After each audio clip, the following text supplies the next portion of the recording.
조금 전에 서로 얼굴을 보면서 고백한 대로 예수를 믿어 구원을 받아 하나님의 백성이 되었습니다. 믿으시죠? 영광스러운 거예요. 그렇지만 우리는 육체를 가지고 이 땅에 살고 있습니다. 맞죠? 이 세상 속해 있죠? 예, 속해 있는 거죠. 중요한 거예요. 굉장히 중요한 이야기입니다. 우리는 하나님의 백성이지만 이 세상 제도, 이 세상 정치, 이 세상 경제, 이 세상 문화, 이 세상이라는 현실 속에서 살고 있습니다. 또 육체를 가지고 있잖아요. 영혼이 육체 속에 있잖아요. 목사님, 저는 저 영혼은 육체 밖에 있습니다. 이러면 심각합니다. 그죠? 육체 속에 있기 때문에 먹고 사는 문제가 당장 우리 앞에 놓여 있고요. 또 이 세상 속에서 사람과 관계 속에 살기 때문에 오는 여러 가지 스트레스도 있습니다. 그런 복잡한 현실 속에서 조금 잘못하면은 낙심할 때도 있고요. 나는 왜 이렇지? 저 사람들은 저런데 또 저 사람은 왜 저렇지? 하면서 스트레스를 많이 받다 보면 낙심하고 또 두려움에 잡힐 수 있고 심하면 절망감에 빠질 수 있고요. 자신감을 다 잃고 그냥 살아갈 수도 있는 거예요. 현실 속에 살기 때문입니다.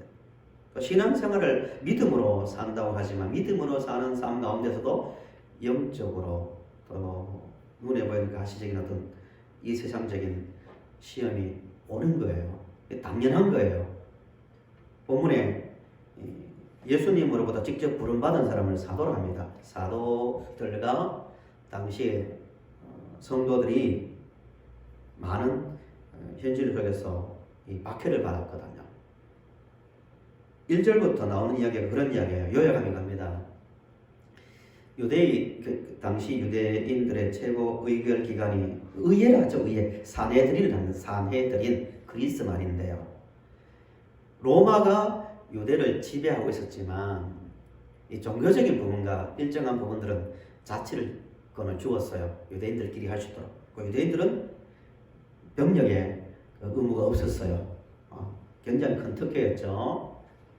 로마가 지배하고 있었지만 유대인들에게 특히 종교적 문제는 너희들끼리 알아서 하라 라고 자율권을 주었습니다. 로마는 대표적인 도시가 가버나움, 그다음에 가이사랴, 예리고에 이렇게 머물고 있다가 중요한 일이 터지면 수도인 예루살렘에 올라가서 이렇게 해결해주는 그 정도의 역할을 했는데요. 유대인들의 최고 의결 기관인 이 산헤드린 회원들이 70명에다가 대제사장까지 이제 70명이 넘는데요. 예수를 가르치고 전한다는 이유로 이제 사도들을 이제 불러와서 그들을 둘러싸고 신문을 하는 거예요. 너희들 왜 예수를 가르치고 전하냐? 유대인들은 절대로 그 당시에 유대 지도자들은 예수를 믿지 않았거든요. 그들은 이제 선입견이죠. 그런데 사도들이 둘러싸여 있지만 전혀 두려워하지 않고 예수님은 살아계신다고 그 성경을 가지고 시편을 인용해서 말하거든요. 뭐라고? 예수님은 하나님이 보내신 구원자가 맞다고 자신 있게 말하거든요. 그런데 성경을 가지고 말하니까 산헤드린 회원들이 할 말이 없는 거예요. 지난주에도 말씀드렸지만 유대 지도자들의 문제가 뭐냐면 예수를 믿음에 있어서 문제가 뭐냐면 증거가 없어서 안 믿는 게 아니에요. 못 믿는 게 아니에요.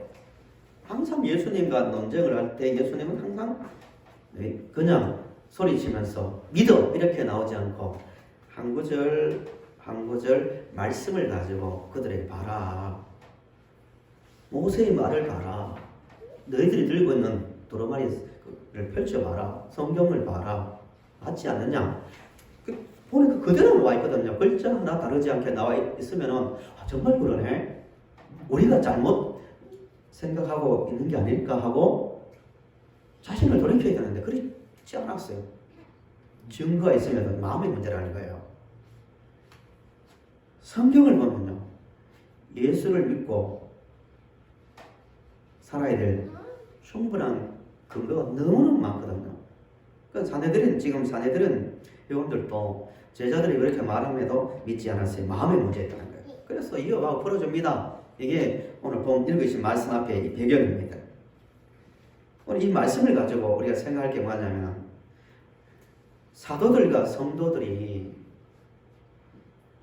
사내들인 둘러싸인 그 자리에서도 전혀 두려워하지 않고 자신 있게 자신의 믿음을 고백하고 맞설 수 있었던 힘이 어디 있는가를 보자는 거예요.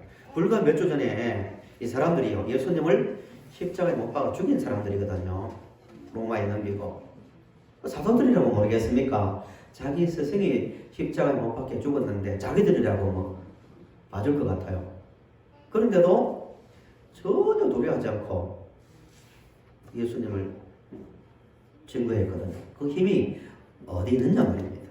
그 원인을 보면서 우리도 세상에 살다 보면 세상에 둘러싸이잖아요. 환경의 문제, 물질의 문제, 사람과의 관계의 문제, 여러 문제에 둘러싸이는데 그때마다 세상에 굴복하지 않을 힘, 내면에 낙심하지 않을 힘, 매를 맞고 조롱당해도 물론 우리는 뭐 그런 일이 없지만 사도들처럼 기뻐할 힘, 박해하는 자들을 끝까지 사랑할 수 있는 힘, 그 힘이 어디에서 나오는가를 한번 보자는 거예요. 그걸 보고 우리도 정말 이 세상 속에서 그 힘을 가지고 살아갈 수 있기를 간절히 바랍니다. 사도들이 위협을 당하고 난 다음에 가장 먼저 한 일이 뭐냐 하면은 23절을 보세요. 23절. 사도들이 노임에 그 동료에게 가서 제사장들과 장로들의 말을 다 어떻게 했다고요? 다 말했대요. 위협을 당하고 난 다음에 가장 먼저 온 것이 아마 성도들이 모여서 기도했겠죠. 사도들이 잡혀 죽을지도 모르는데 우리는 잠이나 자자 하고 그렇게 있지는 않았겠죠. 뭐 기도를 했는지 하여튼 모여있는 자리에 갔습니다. 여기서 우리 하나의 교훈이 있어요. 사도들이요, 그 시간을 보면은 수천 명이 모인 자리에서 마이크도 없잖아요. 그 당시에는 수천 명이 들리도록 열심히 설교하는 중에 잡혀갔거든요. 그리고 종일 신문을 당하고 또 자신들이 스스로 변호를 하고 그러다 오후 늦게 석방됐거든요. 종일 시달렸습니다. 몸도 피곤하고 정신적으로도 피곤했을 거예요. 그런데도 가장 먼저 간 곳이 어디냐면은 무리들이 모이고 성도들이 모인 곳에 가서 자기들이 겪은 일, 들은 말들을 다 말해주는 거예요. 여기 교회의 중요성을 우리는 알 수 있어요. 물론 각자의 마음이 이미 성전이 된 거예요. 예수님이 하나님 우리 관계를 영원한 제사를 드림으로 해결했기 때문에 우리 마음이 성전이에요. 성령이 이제 오시잖아요. 그러나 또 다른 기능으로서 교회는 모임의 기능이 있는 거예요. 같이 모여서 이 모임은 주님 오실 때까지 계속 되어야 되는 거예요. 모여서 격려하고 건면하고 잘못되면 성도님 정신 차립시다. 이렇게 삽시다. 또 바른 말씀을 가르치고 이단들이 얼마나 많습니까? 말씀을 가르치고 또 사랑의 교제를 나누고 약한 자를 서로 도와주고 돌봐주는 이런 모임은 주님 오실 때까지 계속되는 거예요. 그래서 히브리서에도 모이기를 더욱 힘쓰라고 말하잖아요. 언제까지? 주님 오실 때까지. 사도들이 모여서 우리가 이런 일을 당했고 이런 말을 들었고 쭉 다 말합니다. 왜 말했을까요? 고자질합니까? 왜 말했을까요? 기도하자는 거예요. 우리 하나님께 기도하자는 거예요. 그래서 그 말을 듣고 한 목소리로 기도하는데 이 기도하는 과정에서 우리가 배워야 될 세 가지. 이 세 가지가 확실해야 이 세상 속에 살더라도 우리가 그 힘을, 세상을 이기는 힘을 가지고 믿음을 지키며 사명을 감당할 수 있는 거예요. 우리 말씀을 듣는 중에 이 세 가지에 대한 분명한 확신과 이 세 가지에 대한 분명한 삶을 살 수 있기를 간절히 바랍니다. 먼저 23절, 24절을 다시 한번 같이 읽어봅시다. 큰 목소리로 23절, 24절 같이 시작. 사도들이 보내되 그 동료에게 가서 제자들과 장로들의 말을 다 알리니 그들이 듣고 한 마음으로 하나님께 소리를 높여 이르되 대주제여 천지와 바다와 그 가운데 만물을 지으시오. 아멘. 자기들이 당한 일을 다 말하니까 듣는 사람들이 동시에 하는 기도가 뭐냐 하면은 대주제여 이런 말을 합니다. 대주제여. 따라합시다. 대주제여. 대주제여. 한 번 더요. 대주제여. 대주제여. 듣는 순간 그들이 하는 말이 천지와 바다와 그 가운데 만물을 지으신 이시오라고 말하고 있습니다. 사도들과 성도들은 박해를 당하고 인간의 눈으로 가지고 볼 때는 이리 불려다니고 저리 불려다니고 조롱당하고 나중에 또 뺨도 맞고 모욕을 당하거든요. 무력하게 보이지만 그러나 사도들은요 눈에 보이는 로마나 유대 지도자들이 세상을 다스리는 것으로 보지 않았어요. 믿음의 눈으로 본 거죠. 지금 이 순간 우리를 다스리고 세상을 다스리시는 분 누구라고요? 하나님이라는 거예요. 대주제란 말은 그리스어로 이게 데스포테스예요. 데스포테스. 절대 권력자의 뜻이에요. 그러니까 하나님을 향하여 절대 권력자로 지금 인정하고 있는 거예요. 눈에 보이는 로마나 유대 지도자가 절대 권력자가 아니라 하나님이 절대 권력자로 지금 보고 있는 거예요. 우리 사람들은요, 어떤 판단의 근거를 항상 기준을 대부분 여기 둡니다. 눈에 보인다, 안 보인다. 그죠? 조금 더 다르게 말하면 이성으로 검증된 것, 과학이 됐든 뭐가 됐든 논리로 됐든 검증된 것만 믿잖아요. 그죠? 검증을 해야지. 하나님 있어? 없어? 봤어? 이게 기준이에요.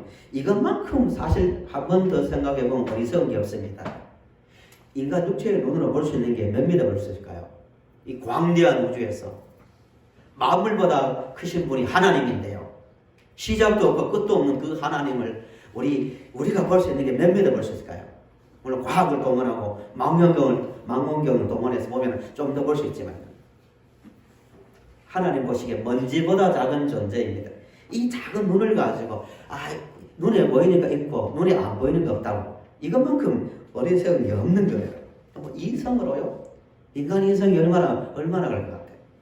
물론 하나님께서 지혜를 주셔서 동물보다는 훨씬 더 많은 것을 알고 또 개발할 수 있지만 하나님과 인간은 차원이 다른 거예요. 볼 수 있는 게 한계가 있는 거예요.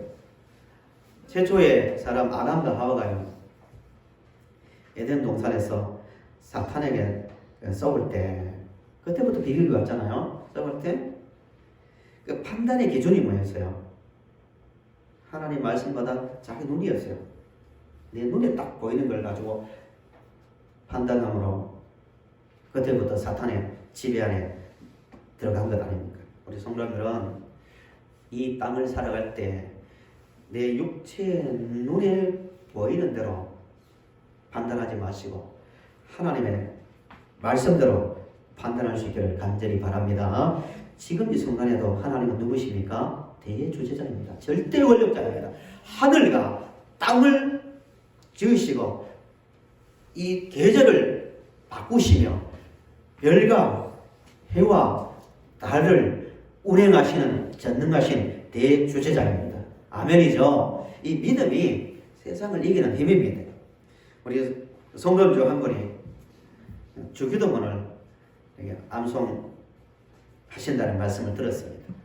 차 탈 때도 걸어갈 때도 또 일할 때도 굉장히 좋은 습관입니다.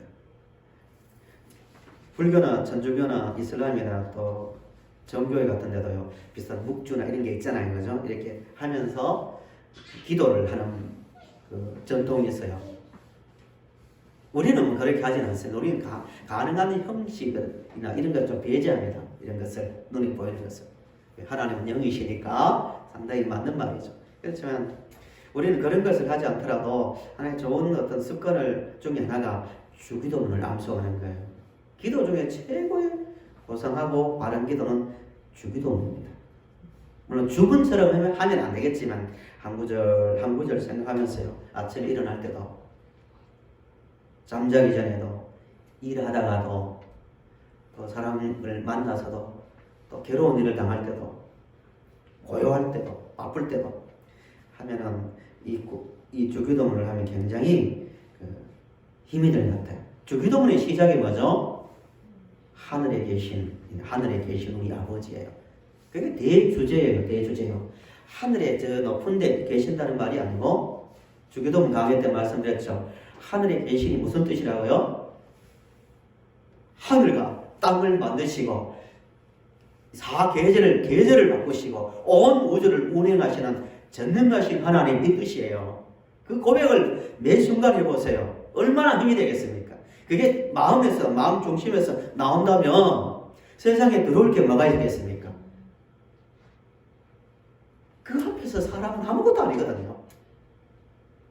이 믿음이 철저해야 되고 일상 속에서 고백이 되어야 됩니다. 하늘에 계신 우리 아버지. 본문으로 말하면 대주제요. 내 아픔도 아시고 내 고난도 아시고 내 모든 상황을 아시는 나의 하나님 아버지, 절대 통치자 하나님을 믿습니다. 이 고백이 사도들에게 있었기 때문에 로마가 두렵지 않았고 유대 지도자들이 두렵지 않았던 겁니다. 구약 다니엘에 대한 말씀을 기억나실지 모르지만 다니엘이 10대 때 나라가 망해서 바벨론으로 잡혀가잖아요. 강제 이주입니다. 나라가 망한 것도 충격이지만 하루아침에 강제로 바벨론으로 잡혀갔습니다. 그리고 약 70년을 바벨론 페르시아 땅에서 살거든요. 잡혀갔을 때 바벨론 사람들이 다니엘을 바벨론 사람 의식이나 모든 사상에서 바벨론화시키기 위해서 한 일이 뭐였습니까? 이름을 바벨론 이름 바꿉니다. 우리는 뭐 외국 이름이 없잖아요. 가본 적 있어야 외국 이름을 만들죠. 바벨론 이름을 바꿨죠. 음식도요, 바벨론 음식으로 다 바꿨습니다. 왕궁에 살게 했습니다. 말도 바벨론 말만 쓰게 했습니다. 평생을 그렇게 만들었습니다. 특별히 3년 동안 철저한 바벨로나 교육을 했습니다. 우리말 하면은 물론 다니엘도 상당히 높은 귀족 출신이었지만 김치에 버리밥 먹던 사람에게 프랑스 최고급 포도주에 1인분 몇십만 하는 스테이크에 숭늉만 먹던 사람에게 뭐 그런 걸 제공해주고, 예를 들면 그렇다는 거예요. 그 다음에 조그만 허름한 집에 살던 사람에게 수영장이 달린 집을 제공해주고 평생을 보장해주는 거예요. 계속 그렇게 살아보세요. 그런데도 바벨론은 평생을 살면서도 거기에 마음이 빼앗기지 않았어요. 보통 사람은 안 그렇잖아요. 계속 그 생활에 물들면, 요즘 세속화 이야기하는데요. 세상화된다는데 이런 거예요. 계속 세상의 문화를 접하고 세상 소리를 듣고 세상 정치 속에 살면서 조금씩 그 혜택을 누리고 있어요. 특별히 가난할 때보다도 조금 살기 시작하면 그게 동화되기 쉬운 거예요. 사람이기 때문에. 다니엘은 그렇지 않았거든요. 철저하게 구별된 삶을 살았으면 그 비결이 어딨는가? 다니엘서 2장 20절에서 23절이에요. 다니엘의 신앙 가운데서 다니엘이 세상에 주는 것에 마음이 빼앗기지 않았던 그 힘 어디에 있는가를 같이 한번 읽어봅시다. 우리 20절 읽어보실까요? 같이 시작. 다니엘이 말하였되 영원부터 영원까지 하나님의 이름을 찬양하는 것은 지혜와 능력이 그에게 있으리라. 제가 이렇게 그다음 그는 때와 계절을 바꾸시며 왕들을 폐하시고 왕들을 세우시며 지혜자에게 지혜를 주시고 총명한 자에게 지식을 주시는도다. 같이요. 그는 깊고 은밀한 일을 나타내시고 어두운 데에 있는 것을 아시며 또 빛이 그와 함께 있도다. 아멘. 다니엘의 고백이 그거예요. 바벨론에 살고 있었지만 영원부터 영원까지 하나님의 이름을 찬송할 것은 지혜와 능력이 그에게 있음이로다. 그는 때와 계절을 바꾸시며 왕들을 폐하시고 왕들을 세우시며 지혜자에게 지혜를 주시고 총명한 자에게 지식을 주시는도다. 아멘입니까? 이게 성경 막연한 어떤 이상적 상황에서 나온 게 아니잖아요. 나라가 망했습니다. 하나님을 섬기는 그 나라가 이방에 의해서 완전히 망했습니다. 자기는 잡혀와 있습니다. 그 상황에서 나오는 고백이에요. 뭔가 잘 되고 나라가 힘이 강하고 자기 원하는 게 착착착 풀릴 때 나오면 그렇구나 할 수 있지만 철저하게 나라가 무너지고 언제 어떻게 될지 모르는 그 삶을 살아가는 중에 나오는 고백이 하나님, 우리 말로 하면 하나님의 세상을 다스리시고 하나님이 계제를 바꾸시고 왕수를 세우시고 폐하시는 분이다 고백합니다. 대주제 이런 이야기 아닙니까? 그 믿음이 바벨론을 이기고 세상의 문화와 세상 유혹을 이긴 힘이었습니다. 바벨론 세상을 다스린 사람은요, 바벨론도 아니고 페르시아 왕도 아니고 그 다음에 나타난 헬라도 아니고 로마 황제가 아닙니다. 그들은 흙으로 빚어진 존재에 불과합니다. 하나님만이 천지를 주관하시는 대주제라는 사실을 확실히 믿고 우리는 살아가야 합니다. 두 번째로 25절부터 30절에서 기록된 말씀을 보시면요, 기도하다가 25절을 한 것이에요. 이런 말을 합니다. 모인 무리들이 또 주의 종 우리 조상 다윗의 입을 통하여 성령으로 말씀하시기를 어찌하여 열방이 분노하며 족속들이 허사를 경영하였는고 세상의 군왕들이 나서며 관리들이 함께 모여 주와 그의 그리스도를 대적하도다 하시리로소이다. 27절 같이 시작. 과연 헤롯과 본디오 빌라도는 이방인과 이스라엘 백성과 합세하여 하나님께서 기름 부으신 거룩한 종 예수를 것으로. 아멘. 예. 기도하다가 뭔가 생각이 났던 것 같아요. 이런 말을 합니다. 지금 유대 지도자들이 믿는 자를 비판하죠. 또 이전에 몇 주 전에 로마인들과 합세해서 예수님을 잡았죠. 박해했죠. 죽였죠. 이 하나하나 되어진 일들을 보다가 생각난 말씀이 있어요. 이게 27절 과연 이 뜻이에요. 그렇구나 이 뜻이에요. 과연 27절에 헤롯과 본디오 빌라도는 이방인과 이스라엘 백성과 합세하여 하나님께서 기름 부으신 거룩한 종 예수를 거슬러 하나님의 권능과 뜻대로 이루려고 예정하신 그것을 행하려고 이 세상에 모였나이다 라고 고백합니다. 무슨 말이냐면요, 쭉 되어진 일들을 하나 보다가 시편 2편에 이 말씀이 있어 하고 가는 거예요. 화면을 보십시오. 시편 2편의 예언이 그들은 천년 전에 하나님께서 다윗을 통하여 미리 우리에게 주신 말씀, 그들에게 주신 말씀이거든요. 천년 전에 어찌하여 이방 나라들이 분노하며 민족들이 헛된 일을 꾸미는가. 이 쭉 이야기가 어떤 이야기냐면은 열방은 세상 나라겠죠. 족속은 유대 민족이고 군왕들은 로마 황제고 관리들은 유대 지도자예요. 이 모든 되어진 일들이 시편 2편에 기록된 대로 이루어지는 거를 알고 있는 거예요. 그러니까 그들이 세상의 힘에 굴복당하지 않는 그 힘은 어디에서 나왔냐면 모든 것이 누구의 말씀대로 지금 이루어지고 있는 것을 믿고 있습니까? 하나님의 말씀대로 천년 전에 하신 그 말씀대로 이루어지고 있다는 것을 알고 있는 거예요. 그때 그 말씀이 지금 오늘 현장에서 이루어지고 있다는 것을 믿으니까 결국 하나님의 말씀대로 이루어지는구나 그 확신이 있으니까요. 두려움에서 이길 수 있는 거예요. 오늘 우리도 마찬가지입니다. 계속 살면서 얼마나 많은 일들이 일어났습니까? 지난주에도 이해할 수 없는 일도 많이 일어나잖아요. 왜 이런 일이 일어날까? 성경을 봐도 잘 모를 때도 있어요. 그러나 한 가지 확실한 게 있습니다. 세상의 모든 일들은 그때 이전에 여러 사람을 통하여 기록된 하나님께서 주신 그 말씀대로 지금 이루어지고 있다는 사실을 믿을 때 우리는 하나님 말씀에 절대적으로 순종할 수 있는 거 아닙니까? 하나님 말씀대로 되니까요. 그러니까 용기가 생기는 거예요. 우리 인생, 개인의 인생도 마찬가지예요. 우리를 구원하신 하나님, 예수 그리스도를 통해 구원하신 하나님은 하나님의 그 말씀대로 약속한 말씀대로 우리를 끝까지 책임지고 이끌어 가실 겁니다. 믿으십니까? 이게 믿음의 힘입니다. 가끔 교회를 좀 다니신 분들은 이런 단어를 많이 들을 거예요. 영성이라는 단어 들어보셨어요? 저분은 참 영성이 있다.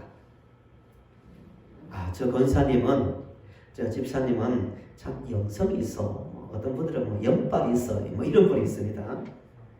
영성이 뭐냐면 성경이 말하는 영성, 영적으로 깊다 이 말 아닙니까? 그죠? 쉽게 말하면 영적으로 참 깊다. 그 영성이 있다는 말은 그때 기록된 이 말씀과 현재 실제 일어나고 있는 일들을 연결해 볼 수 있는 눈이 영성입니다. 성경적으로 정리하면. 그러니까 성경 문자로 기록된 하나님 말씀과 일상적으로 살아가는 가운데 일어나는 현장을 말씀을 가지고 연결해서 보는 눈, 이 영성이에요. 말씀을 가지고 현실을 해석하는 거예요. 사도들과 성도들이 그 눈이 있었다는 거예요. 그렇구나. 이게 지금 우리가 당하고 있는 일들, 현재 일어나고 있는 일들 하나도 우연히 일어난 게 아니라 하나님께서 천년 전에 이 당시 기준으로 다윗을 통하여 말씀하신 그대로 글자 하나 빼지 않고 그대로 이루어지고 있구나. 그 믿음을, 그 영성을 가지고 있으니까요. 자신감이 생기는 겁니다. 우리 성도님들도요. 모든 상황 가운데서 그러려면 성경을 많이 배워야겠죠. 많이 알아야겠죠. 성경에 이랬구나. 성경이 이렇게 나왔구나. 그래서 현실이 이렇게 흘러가는구나. 미래가 심지어 이렇게까지 볼 수 있는 거예요. 성경이 이렇게 기록되어 있으니까 앞으로 미래는 이렇게 전개되겠구나. 이 눈이 열리는 거예요. 이게 영성이에요. 그 눈이 있으면 누구의 말씀에 순종하며 살겠습니까? 당연하죠. 하나님 말씀에 순종하며 삽니다. 그래서 사도들이 우리는 당신들 사람 말보다 하나님 말씀을 듣는다고 이런 고백을 하는 겁니다. 마지막 세 번째요. 우리가 세상을 이기는 힘. 어떤 상황 속에서도 당연 이기거든 남는 그 힘을 가지려면 31절에 이 경험이 있어야 됩니다. 31절. 우리 마지막으로 한 번 더 같이 읽겠습니다. 시작. 이들은 밤에 모인 곳이 진동하더니 우리가 다 성령이 충만하여 하늘의 하나님의 말씀을 전하리라. 절대로 예수를 가르치지도 말고 전하지도 말라 했지만 담대하게 말씀을 전했대요. 왜 그러냐면 31절에 빌기를 다하며 그러니까 기도했다는 거죠. 열심히 기도하는 중에 어떤 일들이 일어났습니까? 모인 것이 진동이었대요.